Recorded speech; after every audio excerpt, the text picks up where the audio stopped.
These are the 7 Honda motorcycles that dealerships are trying to get rid of, quietly and quickly. Some flopped with buyers, others never found the right audience, and a few were just built wrong from the start. Stay with us, because number 1 is the biggest misfire Honda never saw coming. Number 7. Honda DN01. There are motorcycles that break the mold and create a new category. And then there's the DN01. A futuristic gamble by Honda that seemed designed more for a concept showroom than a real-world dealership, the DN01 aimed to reinvent urban motorcycling. At its core is a 680 cubic centimeter liquid-cooled V twin engine that delivers 61 horsepower and 47 pound-feet of torquey. Honda paired it with a dual-clutch transmission, giving the bike an automatic twist-and-go feel, and added distinctive underseat storage, full-body integrated fairing, and a low-slung design that made the whole package look like something out of a sci-fi movie. On paper, the DN01 is a commuter's dream. It's approachable, practical, and futuristic, but that turned out to be exactly the problem. The DN01 didn't fit anywhere. Was it a cruiser? Not quite. A scooter? Too large and too fast? A sport bike? Definitely not. That identity crisis turned off traditionalists who didn't want a motorcycle that looked like a Star Wars prop. Even younger riders, who typically welcome innovation, weren't impressed. For many, the DN01 didn't have the soul of a real motorcycle. It felt too much like an appliance. No clutch lever, no gear shifting, no rumble, just a digital dash and a silent surge of torque. And for all its modernity, the riding experience left a lot to be desired. The seating position was awkward, the reach to the bars felt unnatural for taller riders, and the feedback from the front end was vague. Honda intended it to be a stress-free commuter, but instead it created a machine that felt emotionally disconnected. Combine that with a relatively high price tag of $8,999, and it's no wonder sales sputtered almost immediately. For that kind of money, riders could get more traditional and engaging bikes with real aftermarket support. And that made the DN01 an extremely tough sell. The DN01 features a single front disc brake with a 2-piston caliper and a rear disc brake with a single piston setup, offering moderate stopping power more suited to city riding than spirited performance.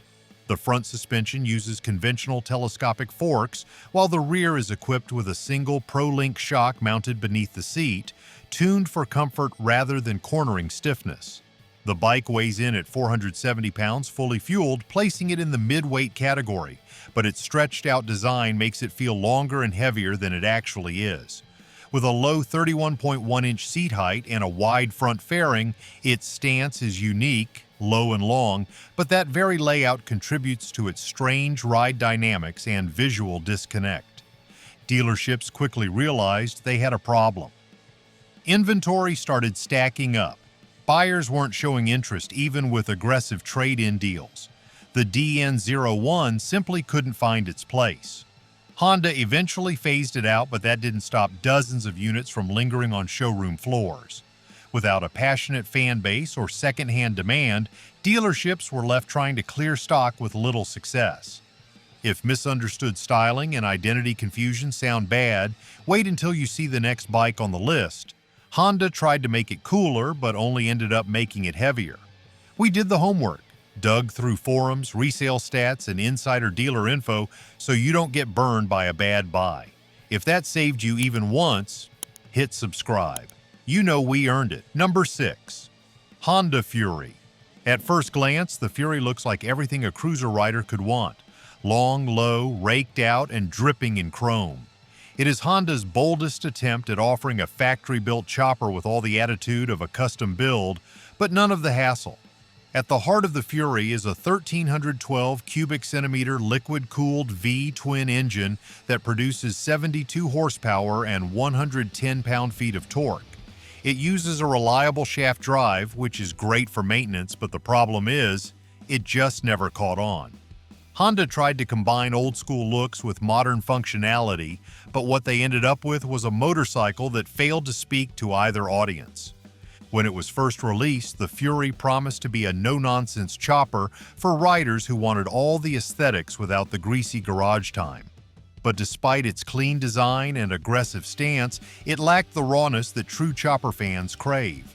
For Harley loyalists and custom builders, the Fury just didn't feel authentic. It was too refined, too quiet, too predictable. It had the silhouette of rebellion, but none of the grit. Riders who wanted a real chopper experience were not interested in a Honda version with polished fit and finish. Meanwhile, for traditional cruiser fans looking for comfort and everyday usability, the Fury didn't deliver either. The forward controls, wide bars, and stretched front end look fantastic in a showroom, but on the road they translate into poor low-speed handling and awkward ergonomics. The rake on the front forks is over 32 degrees, which gives the bike its chopper vibe but significantly reduces its maneuverability, especially in urban traffic or tight corners. Riders often reported fatigue from the stretched riding posture, making it a poor choice for long-distance touring. The braking system includes a single disc up front with a twin-piston caliper and a rear disc with a single piston setup. While adequate for casual cruising, this setup lacks the stopping power expected in a bike of this size and weight. The suspension is equally minimalistic. Telescopic front forks and a rear monoshock hidden under the frame give it that clean hardtail look, but the ride can be harsh over rough surfaces.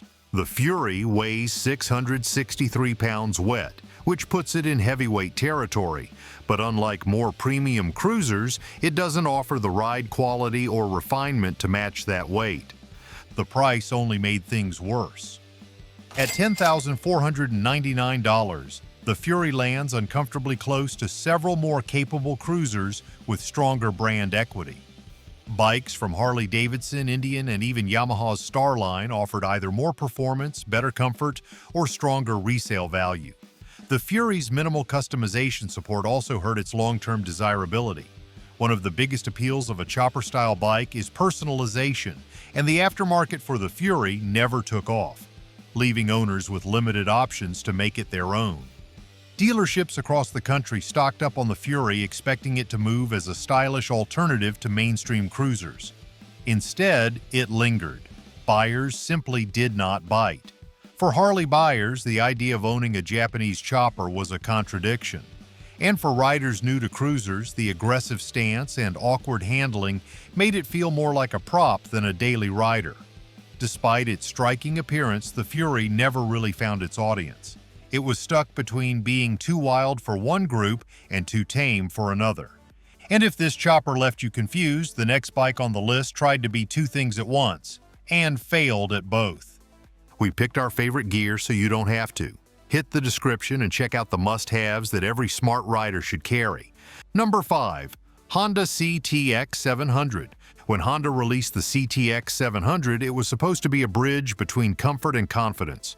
The goal was clear: build a motorcycle that felt as familiar and unintimidating as a sedan, while still delivering on the freedom and lifestyle of two wheels. It featured a 670 cubic centimeter parallel twin engine, producing 48 horsepower and 44 pound-feet of torque. Paired with an optional automatic transmission using Honda's dual clutch system, the CTX was positioned as the ultimate entry-level cruiser. Easy to ride, easy to own, and easy to live with.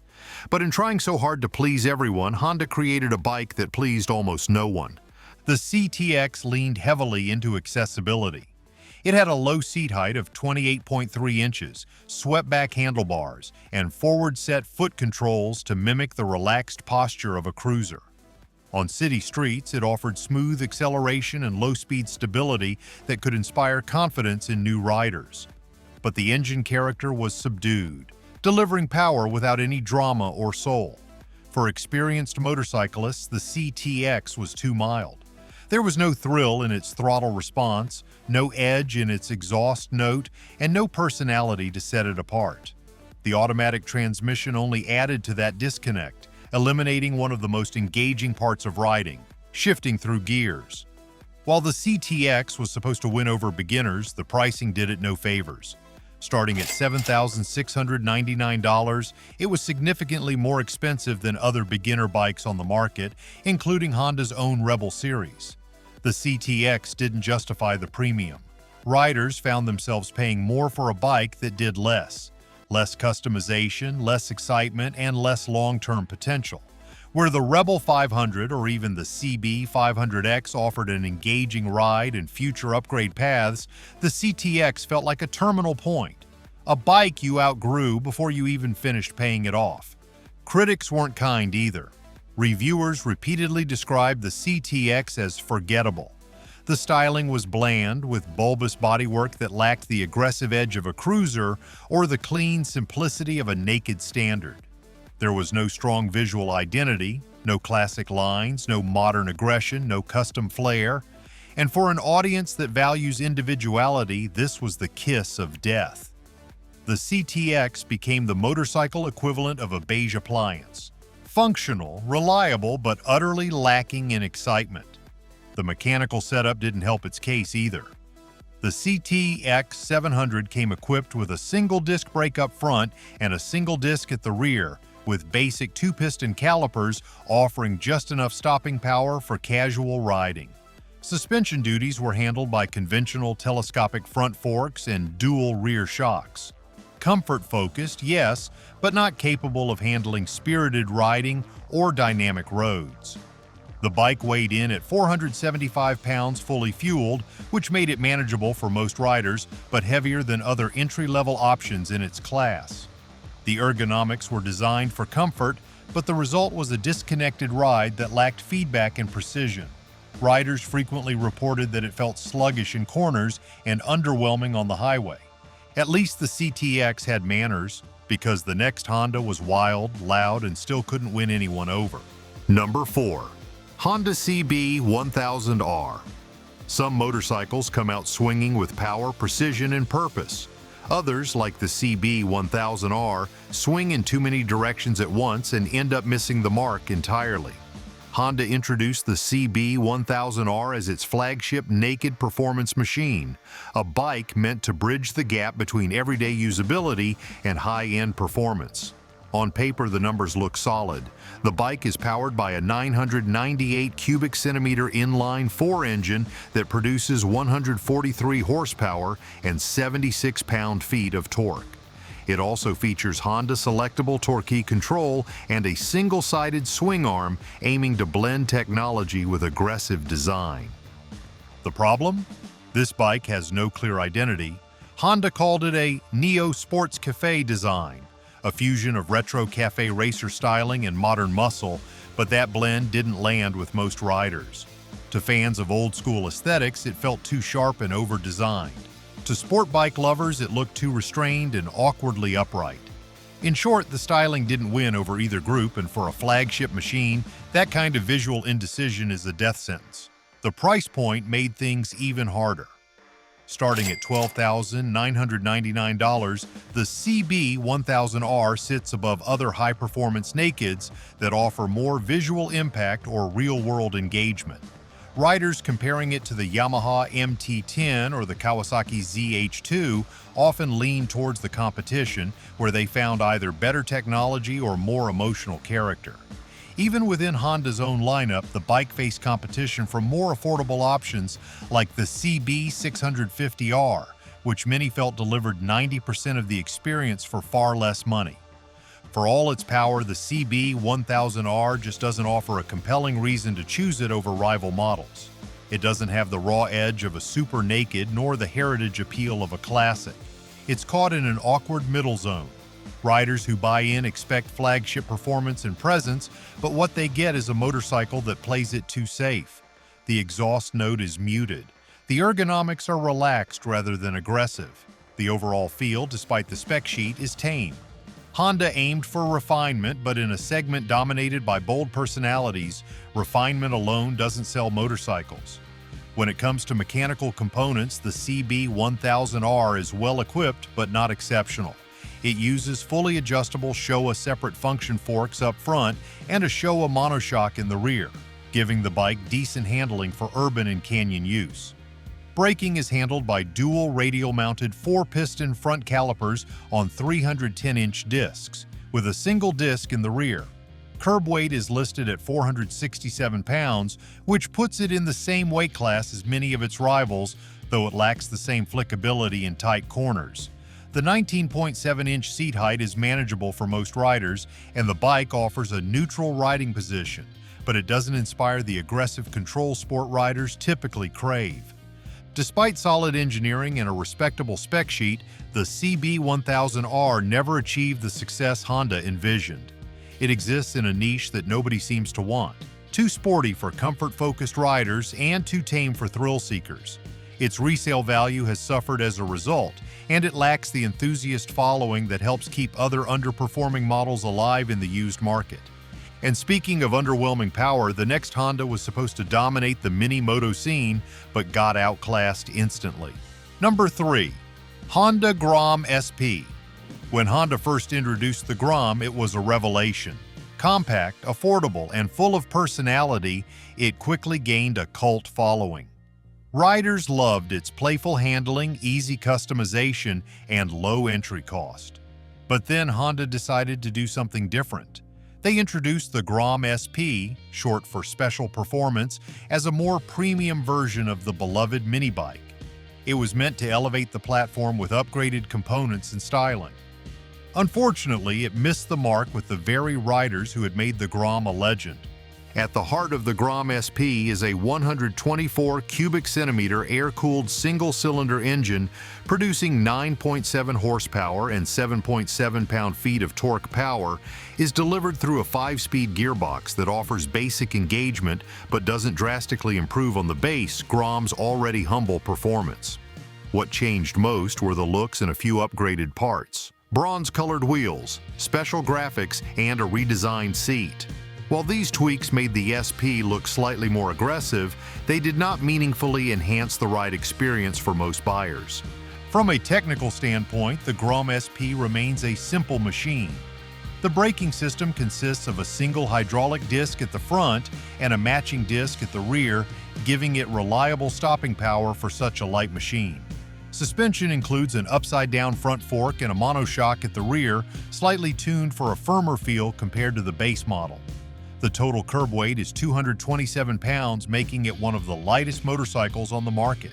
It has a seat height of just 30 inches and a fuel capacity of 1.6 gallons, further underscoring its urban and beginner-friendly character. The trouble begins when you look at the price. With a starting cost of $3,899, the Grom SP crosses into the pricing territory of used cruisers like a Rebel 500, or entry-level naked bikes like the Yamaha MT3. For a bike with modest specs, that pricing alienates the core Grom audience, riders looking for fun on a budget. In the mini-moto community, affordability is king. The ability to modify, customize, and play around with the bike is part of the culture. Riders do not want to spend extra for factory cosmetics when they plan to strip or change them anyway. Compounding the problem, the SP's visual upgrades did not do enough to justify the added cost. While the bronze wheels and special livery catch the eye, they fall short of turning the bike into something meaningfully special. There is no boost in horsepower, no change in torque, no top-end equipment to warrant the upcharge. And because of that, buyers are walking past the SP and going straight for the standard Grom or looking elsewhere entirely. Dealerships are now sitting on SP models that are collecting dust. While base Groms move quickly, especially in urban markets and among first-time riders, the SP is often left behind. Buyers either do not see the value or are unwilling to pay the premium for minor aesthetic upgrades. As a result, many dealers are forced to keep SP models on the floor much longer than expected. But if small and pricey was a mistake, wait until you see the next bike, an adventure machine that couldn't figure out whether it belonged on the road or in the dirt. Still watching? We've dropped more Honda insights than a showroom rep on Double Espresso. Pay it forward, hit subscribe. Number 2. Honda NC750X. Some motorcycles are built to thrill, while others are built to function, and then there is the NC750X, Honda's interpretation of a two-wheeled utility vehicle. Powered by a 745 cubic centimeter parallel twin engine, the bike delivers 58 horsepower and 47 pound-feet of torque.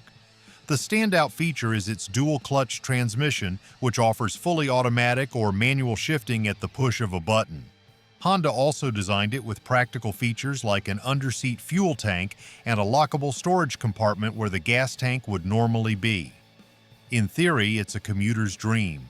A motorcycle that tries to blend the ease of a scooter with the style and versatility of an adventure tourer. On the surface, it checks many boxes. Easy to ride? Absolutely. Fuel efficient? Definitely. The NC750X was designed to be the perfect daily rider for people who want motorcycle practicality without motorcycle quirks. But therein lies the issue. It plays it so safe it ends up boring. The riding experience is smooth but sterile, lacking the emotional pull that makes riders fall in love with a machine. The engine is quiet and efficient but not inspiring. There's no signature growl, no edge, and no reward for pushing it hard. The DCT transmission removes the thrill of clutch control, gear selection, and rider input, replacing them with automotive convenience. For longtime riders, this feels like trading away soul for silence. This isn't just a problem of sound or style, it's a problem of identity. Adventure bikes are supposed to be bold, capable machines that inspire exploration. Touring bikes offer luxury and distance. Sport bikes thrill with performance. The NC750X doesn't dominate any category. It lives in the middle, mid-size, mid-power, mid-suspension travel, mid-everything. That middle-of-the-road design might seem smart on paper, but in a market where buyers want machines that reflect personality, passion, or performance, it comes across as flavorless. Despite being priced at $8,699, the NC750X struggles to justify its cost. For a similar price, riders can get more performance from a Yamaha Tracer, more off-road capability from a Suzuki V-Strom, or more long-distance comfort from a Kawasaki Versys. Even Honda's own Africa Twin lineup overshadows it completely. Riders who try the NC750X often find themselves underwhelmed and unimpressed. And those who love riding as a lifestyle usually look elsewhere. When it comes to weight and structure, the NC750X comes in at 475 pounds wet. It features a steel diamond frame, a telescopic front fork with 6 inches of travel, and a rear monoshock setup with adjustable preload. The braking system includes a single 320mm disc up front with a 2-piston caliper and a 240mm disc in the rear with a single piston caliper. In urban regions, dealerships ordered too many of these bikes expecting them to be a commuter hit. But without a compelling emotional hook or a strong community around the model, interest plateaued fast. Riders who buy motorcycles for passion, travel, or expression often ignore the NC750X entirely. If you thought this bike lacked identity, wait until you see the next bike on the list, a Rebel that was anything but revolutionary. Number 1. Honda Rebel 1100 DCT. When Honda introduced the Rebel 1100 DCT, it was pitched as the ultimate evolution of their entry-level cruiser family. It was meant to be the machine that welcomed Harley-Davidson riders into the Honda world, offering a bobber style, a big displacement engine, and smooth automatic performance. At the center of this heavyweight cruiser is a 1,084 cubic centimeter parallel twin engine adapted from the Africa Twin, producing 87 horsepower and 72 pound-feet of torque. Riders could choose between a traditional 6-speed manual or the dual-clutch transmission that gives this model its name. On the surface, it seemed like Honda had finally built a serious contender to stand toe-to-toe with the big American V-twin names. But very quickly, the Rebel 1100 DCT ran into a serious identity problem. It tried to blend traditional cruiser aesthetics with futuristic ease of use, and in doing so, alienated both camps. Riders who came from Harley-Davidson, Indian, or Victory expected that low-end rumble, mechanical engagement, and raw feel of a proper cruiser. Instead, the DCT setup removed all that. No gear shifting, no clutch work, just twist and go. And while that technology has its place, especially in touring or adventure segments, it felt out of place on a bike that looks like a stripped-down bobber. At a price of $11,499, it also pushed close to some much bigger and more established machines. For just a few thousand more, buyers could get into a Harley-Davidson Softail Standard or even a lightly used Road King with more torque, more presence, and decades of customization culture behind it. And that's where the Rebel lost its footing. It was too polished for the rugged cruiser fan base, yet not aggressive or high-performance enough to lure in buyers from the performance-naked or sport cruiser world. It sat in a strange no-man's land where form, function, and heritage never quite came together. The bike does come with respectable braking and suspension features. It uses a dual front disc brake setup with radial-mounted 4-piston calipers and a single rear disc with a single-piston caliper. Suspension is handled by a set of front telescopic forks and rear twin piggyback shocks that offer preload adjustability. It rides on cast aluminum wheels wrapped in fat tires that emphasize the bobber profile. Tipping the scales at 498 pounds wet, the Rebel is relatively light for its class, and the low 27.5-inch seat height gives it an approachable feel for a wide range of riders. Ergonomically, the bike feels planted and balanced at lower speeds, but some taller riders find the mid-controls too cramped for long-distance comfort. The real issue is that this Rebel lacks the soul that cruiser riders crave. The parallel twin engine is smooth, efficient, and reliable, but it doesn't deliver the visceral feel or sound of a proper V-twin. It revs quickly but without drama. It accelerates well but without attitude. And while Honda tried to give it stripped-down minimalism, the result feels more sterile than custom. Riders looking for character often describe the Rebel as being too safe, too refined, too quiet. That disconnect between design and experience has left the Rebel 1100 DCT in a tough spot.